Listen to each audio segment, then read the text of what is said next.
Alright.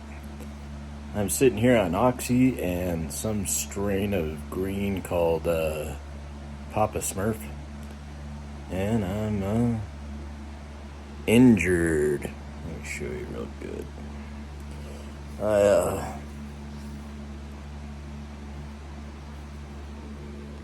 got a total equivalent of 8 stitches, but he made it into 1 stitch. I don't know what that means.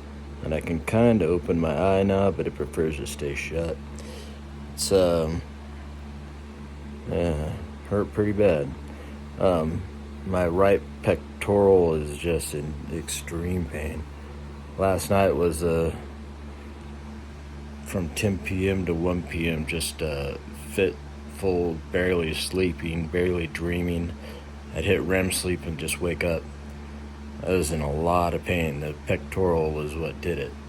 But here's what happened. It has nothing to do really with cab driving, except for my first set of glasses was for cab driving. I noticed I was making some mistakes at night, and it was because I couldn't see. So I got some glasses, and a buddy of mine way back when in Frisco, he goes, yeah, check these glasses out, because we were out partying at night. Goes, check these glasses out. So I put them on, and everything was so much clearer. It was so beautiful. And he goes, now give them back. Don't get addicted to them. So I mean, probably, I guess, all right, let me count the years. That was, I guess,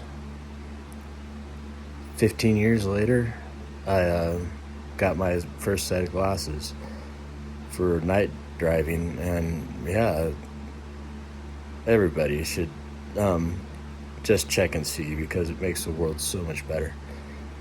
But so I got onto some insurance that gave me a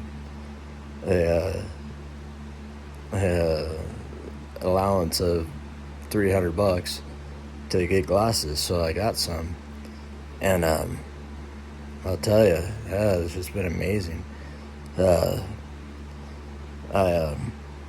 So I got these, and I treat my glasses so well. My sunglasses, all of them, they don't get scratches, and I keep them clean, and that's just how it is. I take very good care of all my stuff. Anything that I use all the time, yeah, I take very good care of it, because I don't want to buy it again. Glasses, your eyesight always changes, so you're going to always have to buy them again. But I highly suggest it for everybody. And it's the American government that's not allowing dental and vision just across the board is just so I see the scratches on the lenses there. Yeah, I got these glasses, I don't know, probably 4 months ago maybe, and I was taking good care of them. There was no problem, nothing. So last night, I wanted to try this new restaurant that I have been eyeballing. I never saw where it was. But I know where it is. It's just that it doesn't have any signage on the outside, so you don't know what it is. But it has a bunch of, kid playing area, and that's it. That's all I saw, a bunch of dumpsters behind the place. But you'd have to be walking around to actually see the front of it. And I have walked around this area, and I just never seen this place. So I went downtown. I parked. The website said on the northeast corner, so I was checking out the northeast corner, and it was dark, and I was looking for signage, and with my flashlight out, but not pointing it at the ground, and trying to find this place. And then I saw another store that was open, so I was going to go in there and talk to them, find out, where is this place? They would know. So I just walking along on this flagstone walkway thing, and then there's an inch of flagstone that's lifted up, and I mean, it's camouflage, you can't see it. I'm thinking of calling a lawyer on this. I mean, that it's just a death trap. I mean, I could have died. Look at this. If that was glass, and another thing, I will testify to the very end of polycarbonate lenses. Look at that. It didn't break and go into my eye. It was almost like a goggle or a safety goggle. Because here's what happened. Right, that inch. I tripped on that inch, and I mean, I felt like a ton of bricks. Bam! And right on my face. And I got my hand up just in time.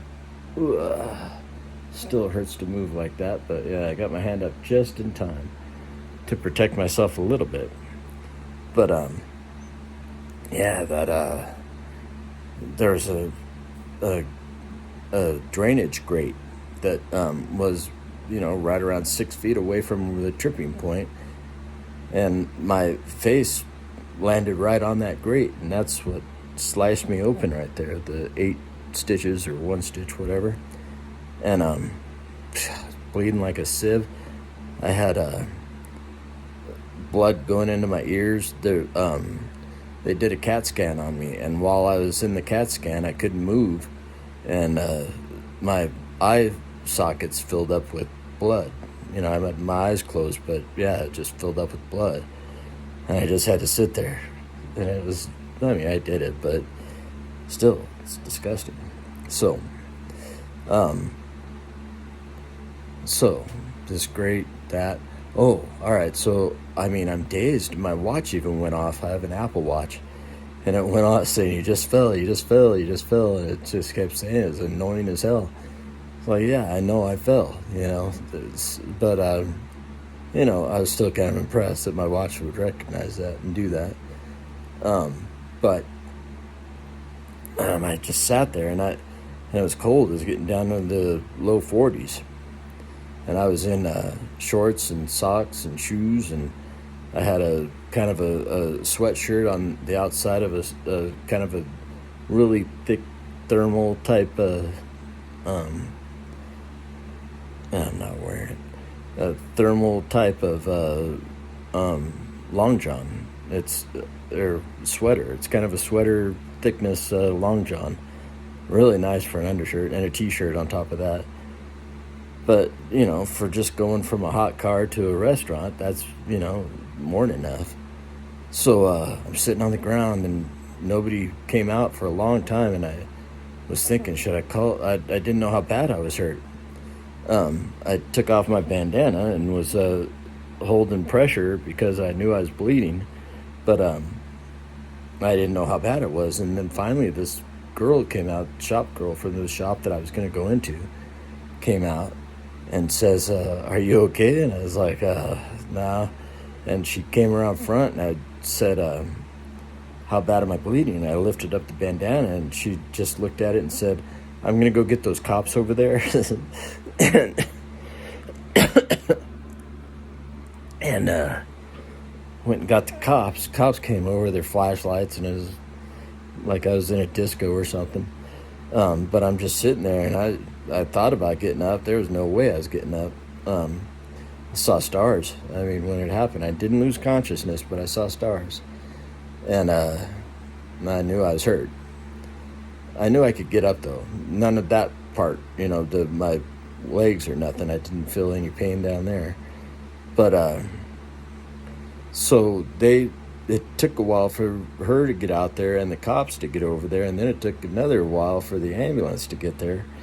And I mean, I'm just sitting there getting colder and colder and colder and losing, with shaking uncontrollably. It was gnarly. It was that's normal. I mean, I could have been in shock, but I don't think I was. I remember everything clearly.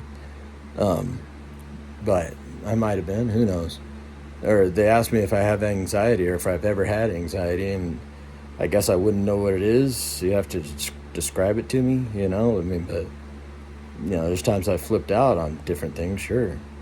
But, so then they finally got there, and then they helped me up, and I was kind of delirious, I guess, because I said, I can walk. I don't need that stretcher. And the girl goes, you sure? It's right there.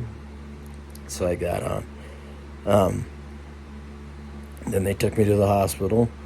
And the ER.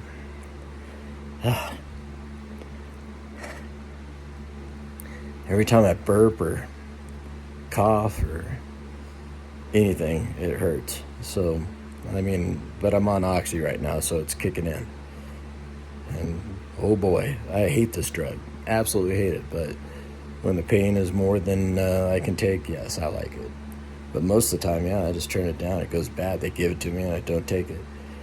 But, so they get me there. I'm in the ER.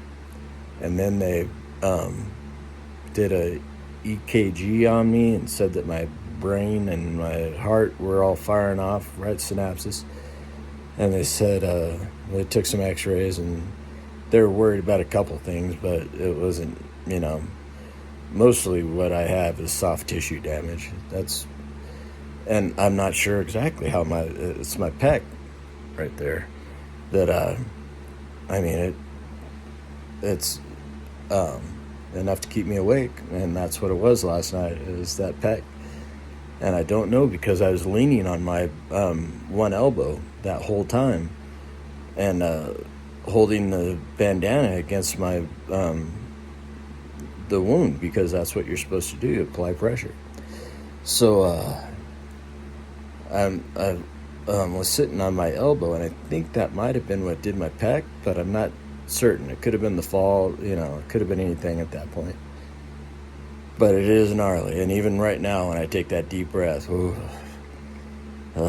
and last night when I rolled over, something popped in my ribs, so I think I might have sprained a rib also. But that pop, I think, popped it back into place, and I haven't had a problem with it yet. Usually when that happens, it'll just pop out of place some random moment. But so all that pain, so then they took my blood pressure. It was super high, and even for me that was super high, but I kept telling them, it's not like I'm eating a bunch of salt. I tell you what I ate today, and I did, but it I think it was just the fall. I was just freaking out. Obviously, this isn't something that happens every day. So they did all that and the CAT scan, and everything came back pretty much normal. But the whole time they didn't want to close up the wound yet.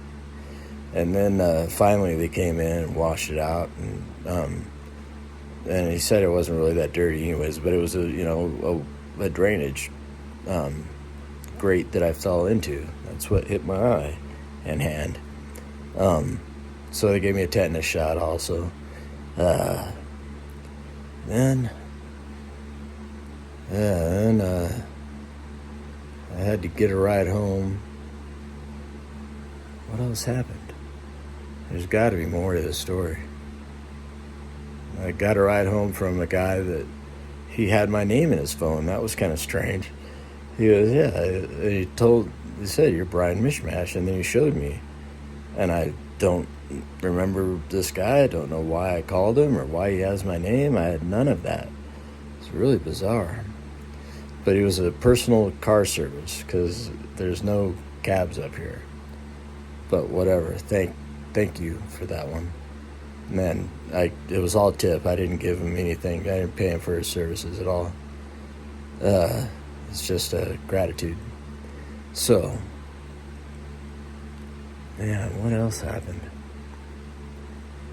Then I came home, went straight to bed, 10 o'clock, 10 p.m. And then, I was in bed convalescing until 1 p.m., and that did make me feel better. I did feel better after all that. But, I still never felt rested, because it was just fitful. I couldn't get any rest. But anyways, we're going on 15 minutes, and I starting to lose content. So, bye.